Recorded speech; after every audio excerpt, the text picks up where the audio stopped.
Saudaraku sekalian,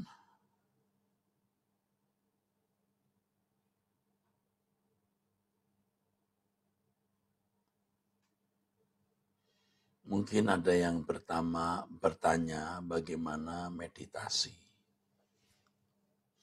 Sebenarnya kata meditasi atau meditate itu merenung atau perenungan.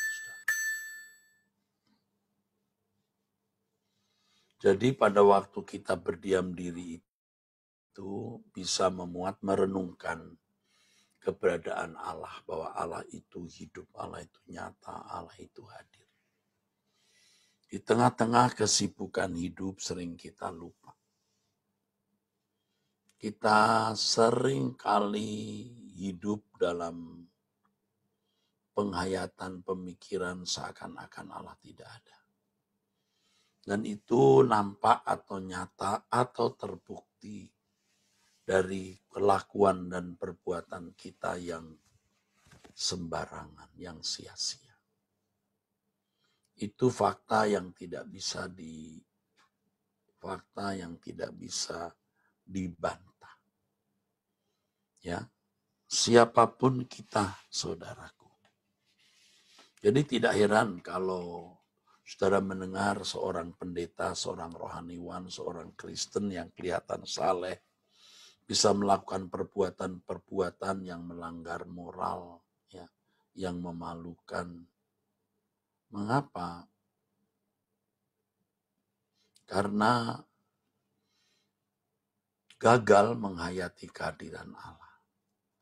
Kalau kita bisa benar-benar menghayati kehadiran Allah setiap saat, jangankan apa yang kita lakukan, yang kita ucapkan di tempat gelap di belakang pintu, yang kita renungkan di dalam pikiran hati kita pun akan kita sungguh-sungguh perhatikan agar kita tidak mengucapkan sesuatu yang salah, memikirkan sesuatu yang salah, apalagi melakukan sesuatu yang salah.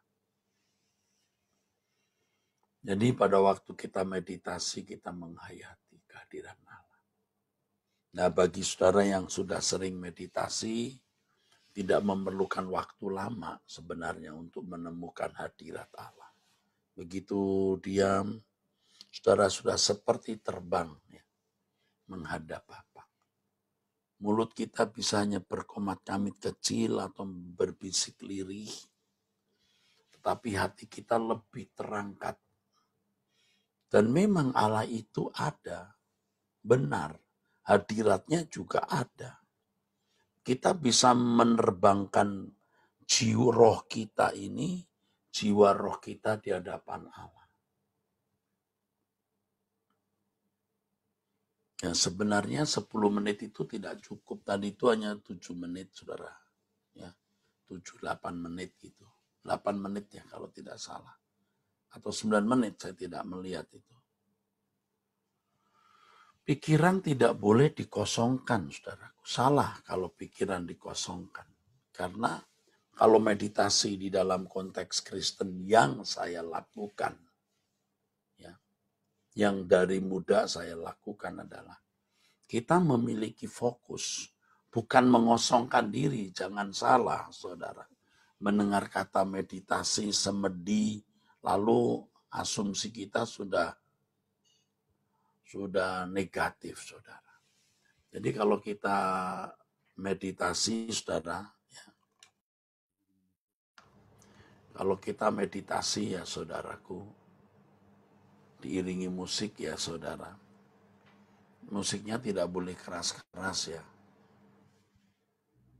Tentu ya begitu saudara. Bisa tangan kita angkat, bisa tangan kita taruh di samping muka.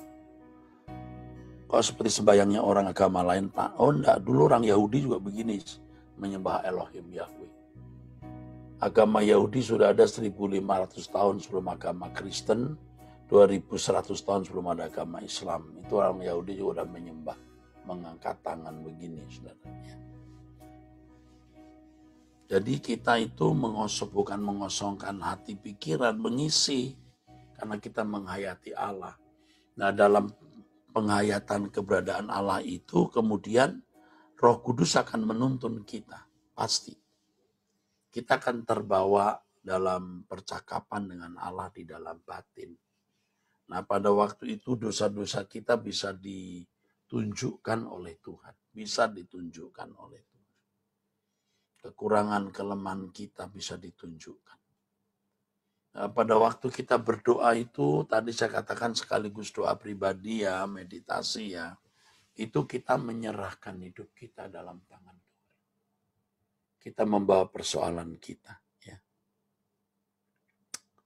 Nah, kalau saya sendiri kadang-kadang ada sedikit ucapan seperti Haleluya Bapa. Oh Bapa kami. Iya Bapa. Haleluya. Haleluya. Ya. Kalau saya pegang gitar mengiringi, ya roh saya, jiwa saya angkat menghadap Bapa. Itu meditasi, saudara. Saya kira itu termasuk bagian walaupun tidak sepenuhnya yang namanya mencari wajah Tuhan. Ya, yang saya pahami begitu. Mencari wajah Tuhan bukan hanya berdoa memang, tapi dalam seluruh perbuatan tindakan kita setiap hari. Tetapi secara khusus pada waktu kita berdoa, kita mencari wajah Tuhan. Sehingga saudara, kalau kita sudah biasa menemukan wajah Tuhan, kalau kita berdoa itu, kita tidak perlu ada warming up atau tidak perlu ada pemanasan. Kita langsung. Jret langsung. Tidak mencari-cari wajah Tuhan. Nah, dari latihan ini, saudara itu bisa berdoa lama. Karena perjumpaan dengan Tuhan itu dahsyat sekali, saudara. Luar biasa. Ya, luar biasa. Seringkali kita banyak ngomong haleluya, haleluya, haleluya, hati kita tidak nyambung dengan mulut kita.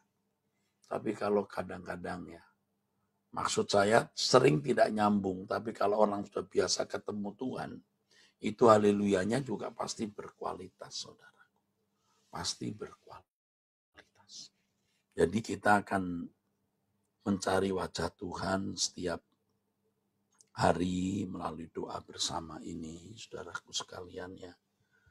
Dan sepanjang kita masih memiliki waktu di dunia, nanti kalau kita sudah meninggal dunia,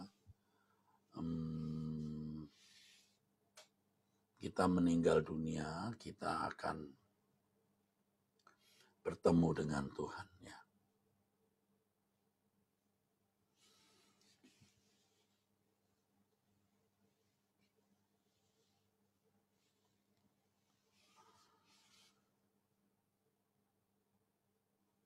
Saudaraku, satu hal yang saya mau sampaikan pada kesempatan ini adalah Tuhan itu maha murah tapi tidak murahan. Jadi jangan menganggap Tuhan itu murahan. Anda menganggap Tuhan murahan, Tuhan juga diam saja, saudaraku. Seakan-akan dia tidak terganggu. Tetapi, saudara suatu hari akan bertemu Tuhan dan saudara akan melihat betapa banyak kurang ajarnya kita terhadap dia. Tuhan maha murah tapi Tuhan tidak murah. Kita harus menghormati dan menjunjung tinggi Tuhan dengan menjadikan hal yang terkait dengan Allah itu hal yang utama, yang penting, yang besar. Dan kalau bisa satu-satunya. Tidak ada masalah dalam hidup ini kecuali Tuhan. Yaitu kalau kita itu mendukakan dia. Tapi kalau kita menyukakan hati Tuhan, hidup berkenan di hadapan Allah, itu cukup, itu segalanya bagi kita. Nah, Tuhan seringkali menegur kita dengan banyak persoalan-persoalan besar. supaya kita ini benar-benar menghargai Tuhan secara patut dan menjunjung tinggi kesuciannya, kekudusan Allah. Tuhan seringkali menegur kita dengan banyak kejutan-kejutan. Tetapi banyak orang yang tidak sadar kejutan-kejutan itu dianggap sebagai malapetaka, dianggap sebagai bencana dalam hidupnya. Padahal kejutan-kejutan itu dalam tanda kutip terpaksa Tuhan lakukan untuk meningkatkan kualitas kita. Ya. Jadi kalau sampai saudara bangkrut, habis total harta saudara, itu sebenarnya kejutan untuk Anda bisa naik ke tangga berikut. Ya. Bagaimana kita hidup suci, bagaimana kita menghormati Allah secara patut. Ada dosa-dosa yang bisa kita lakukan dan kita tidak bisa melepaskannya tanpa kejutan-kejutan seperti itu. Ya. Jadi kalau Tuhan membuat kejutan-kejutan di dalam hidup kita, saudara, kita harus menyadari di mana letak kesalahan kita. Di mana letak kesalahan kita, saudara. Kalau Tuhan membuat kejutan-kejutan itu. Kalau sebagai hamba Tuhan, saudara, Tuhan mau kita ini tidak menjadi pembunuh dan penghambat berkat Tuhan. Ini kalau pendeta. Ya. Kalau hidup saya tidak benar, saudaraku sekalian, saya membunuh banyak orang. Khotbah saya bukannya memberkati, tetapi menyesatkan. Hidup saya tidak membuat orang masuk surga. Karena perilaku, sikap, dan lain sebagainya yang membuat orang tidak terberkati. Ya.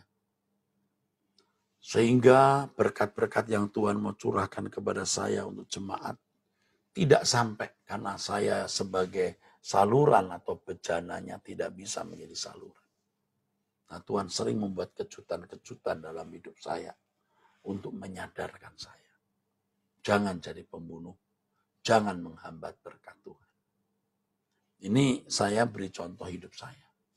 Kalau saudara bapak-bapak rumah tangga, kalau saudara hidup tidak benar, saudara judi, main perempuan, mabok, Anda bunuh istri, Anda bunuh anak-anak. Dan berkat yang berkat Tuhan yang mestinya Tuhan berikan kepada saudara tidak sampai kepada istri, anak-anak, atau sebaliknya istri yang mestinya menghidupi suami dan anak-anak dan menjadi saluran berkat karena hidupmu tidak beres. Engkau membunuh dan menghambat berkat. Ini pesan yang saya terima pada pagi ini. Ya. Selain saya menjelaskan mengenai meditasi, ini pesan yang saya terima yang harus saya sampaikan kepada saudara. Ya. Jangan membunuh dan jangan menghambat berkat Tuhan. Tuhan mau kita menjadi alat di dalam tangan Tuhan. Tuhan mencari orang-orang yang bisa menjadi sarana di dalam tangannya. Seperti surat Paulus kepada Timotius. Kita menjadi perkakas untuk maksud-maksud yang mulia. Ya. Baik saudaraku sekalian, angkat tangan saudara. Diberkatilah saudara yang mengasihi Tuhan. Dalam nama Tuhan Yesus Kristus. Amin. Sampai jumpa saudaraku sekalian, Tuhan memberkati.